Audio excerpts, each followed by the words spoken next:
Captain sir, possible warship on bearing 240. We defended seas and skies.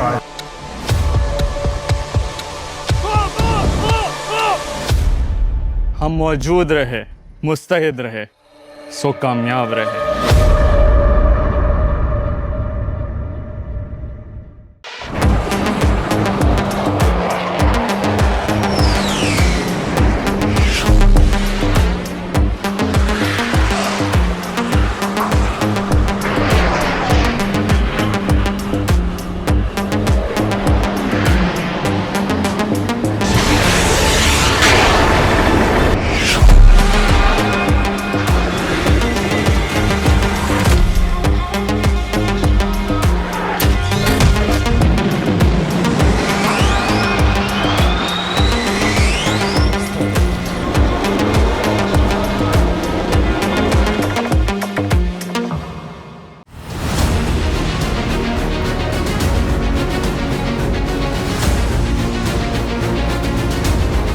پاک بحریہ نے اپنی 1040 کلومیٹر طویل ساحلی پٹی، بحری حدود، بندرگاہوں، ساحلی مقامات اور مفادات کے تحفظ کی خاطر جدت اور توسیع کے کئی مراحل طے کیے ہیں، جس میں ہنگور کلاس سب مرین یعنی ہنگور آبدوز کی تیاری اور عملی کارکردگی کو کلیدی اہمیت و حیثیت حاصل ہے۔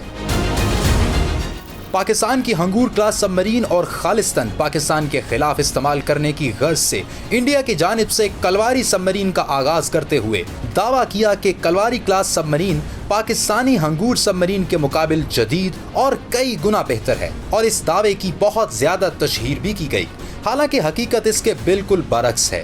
آج ہم اس ویڈیو میں بین الاقوامی دفاعی تجزیات کی روشنی میں انڈین کلواری سب مرین اور پاکستانی ہنگور سب مرین کی خصوصیات کا سائنسی اور تکنیکی تقابلی جائزہ پیش کرتے ہیں۔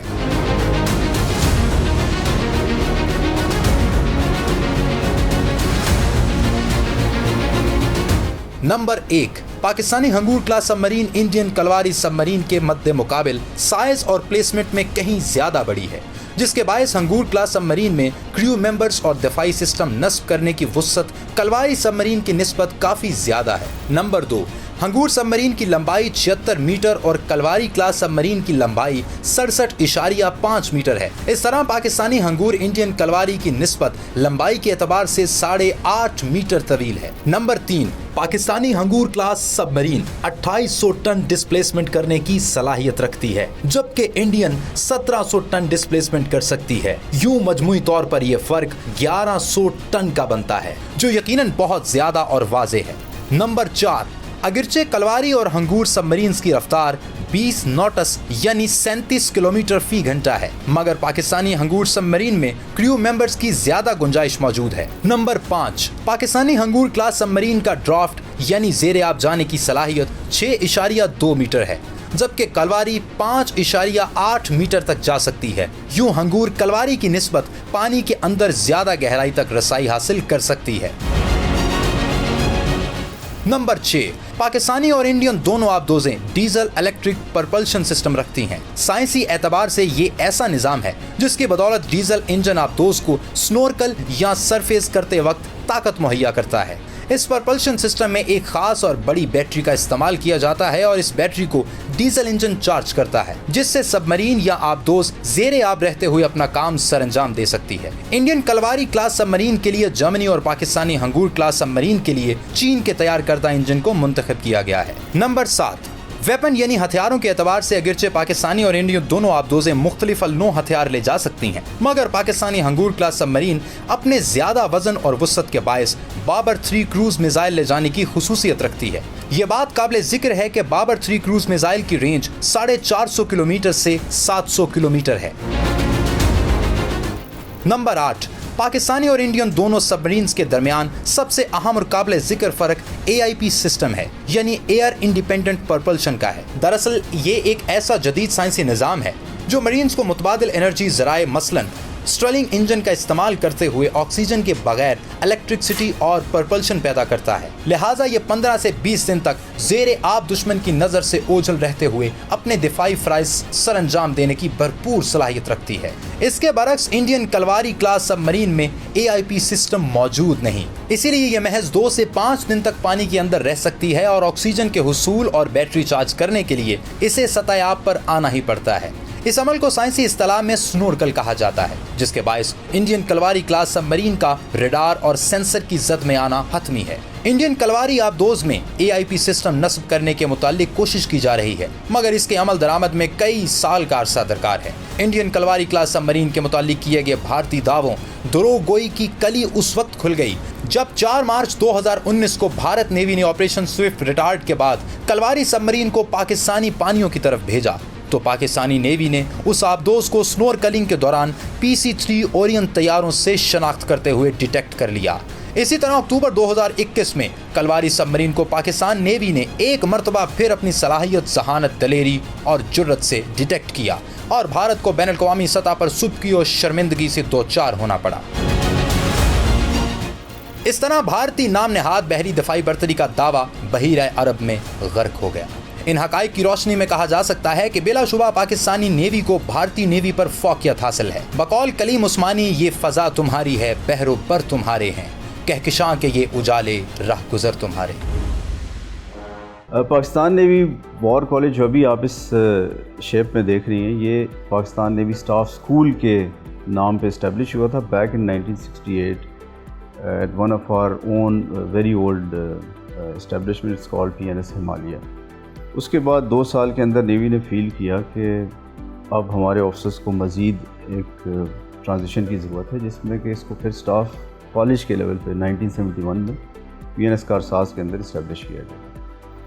उसके कुछ अरसा गुजरा, फिर नेवी की ज़रूरियात भी बढ़ी, staff college staff course qualified लोगों की रिक्वायरमेंट्स भी बढ़ी।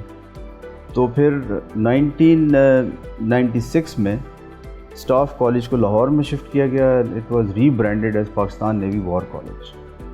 कुछ अरसा यहाँ पे स्टाफ कोर्सेज चले, उसके बाद नेवी की ज़रूरियात भी बढ़ी, फॉरेन ट्रेनीज़ की रिक्वायरमेंट भी बढ़ती गई। फिर देन वी थॉट कि we should have own purpose built building which was established in 2014 है। We started off with Pakistan navy war college from this present campus which was inaugurated by our previous prime minister Mohammad Nawaz Sharif. Suhail sahab, मुझे बताइएगा कि Pakistan navy war college का mission क्या है? Pakistan navy war college का एक बहुत क्लियर मिशन है। अच्छा, मिशन बताने से पहले ये ज़रूरी समझता हूँ कि हम ये समझें कि जो हमारे पास ऑफिसर्स आते हैं वो लेफ्टिनेंट कमांडर और कमांडर यानी मेजर और लेफ्टिनेंट कर्नल के रैंक पे होते हैं और उनकी एक लाइफ का, उनकी एक सर्विस कैरियर एक गुजर चुका होता है और ये वो पॉइंट है जहाँ पे उनको एक मेजर ट्रांजिशन की ज़रूरत होती है, जहाँ पे कि नेवी की वो हायर रिस्पॉन्सिबिलिटीज़ को एज्यूम कर सकें। तो उसके लिए उनकी इंटेलेक्चुअल डेवलपमेंट, उनकी क्रिटिकल थिंकिंग को इन्हांस करने के लिए ये वाला एक लेवल है which requires them to transition from their old to a new self. इसमें हमारे कॉलेज का मिशन है कि to help them in this transformation. अच्छा, आपने जैसे कि अभी ट्रांसफॉर्मेशन की बात की, तो मुझे बताएगा कि पाकिस्तान नेवी वॉर कॉलेज जो है वो पाकिस्तान नेवी के लिए किस तरीके से स्ट्रेटेजिकली जो है वो कंट्रीब्यूट कर रहा है? काफ़ी सारी एक्टिविटीज़ हम यहाँ करते हैं। एक तो ये कि पाकिस्तान नेवी स्टाफ कोर्स जो मेजर इसका मेन स्टे कोर्स है वो है। उसके अलावा अभी रिसेंटली हमने मैरीटाइम सेंटर ऑफ एक्सीलेंस भी इस्टेब्लिश किया, जो कि एक नेवी का थिंक टैंक है, जो हमारी स्ट्रेटेजिक थिंकिंग है in terms of maritime strategy और in terms of maritime security, वो हम वॉर कॉलेज की थिंकिंग को MC के through to the larger audience तक हम फैलाते हैं और उनकी राय इनपुट लेके हम अपनी स्ट्रेटेजिक थिंकिंग को इम्प्रूव करते हैं। This is how we do. इसमें हमारी काफ़ी सारी प्रोडक्ट्स हैं। One of the major products that we have is maritime doctrine of Pakistan. जैसे कि अभी आपने मैरीटाइम की बात की, तो मुझे बताएगा कि पाकिस्तान नेवी जो है वो किस तरीके से मैरीटाइम और इंटरनेशनल पीस को जो है, इंटरनेशनल स्टेबिलिटी, रीजनल पीस को कंट्रीब्यूट करती है। पाकिस्तान नेवी का क्या किरदार है? हम बिलीव करते हैं कि जो एक ट्रांजिशन आई दुनिया में, एक इन्वायरमेंट में पोस्ट 9/11 एक ट्रांजिशन आई कि जैसे इंटर स्टेट कॉन्फ्लिक्ट्स हमने देखे कि थोड़े से रिसीड हुए और बहुत से नॉन स्टेट एक्टर्स आए, उससे मैरीटाइम सिक्योरिटी थ्रेट्स जनरेट हुए।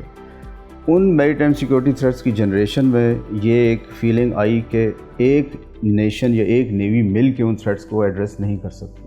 तो उसमें we have a firm believe कि Pakistan navy is a greater contributor towards not just the regional maritime security but of course the global maritime security, and we've been part of coalition maritime forces जो कि Bahrain में है اس کی بہت ساری task forces ہیں. ہم ان 2 ٹاسک فورسز کو جو کہ کاؤنٹر پائریسی اور کاؤنٹر ٹیررزم کی ہیں, ہم ان کو پچھلے کافی عرصے سے ان کو کمانڈ کر رہے ہیں. We been commanded them for like 25 times. تو اس ضمن میں آپ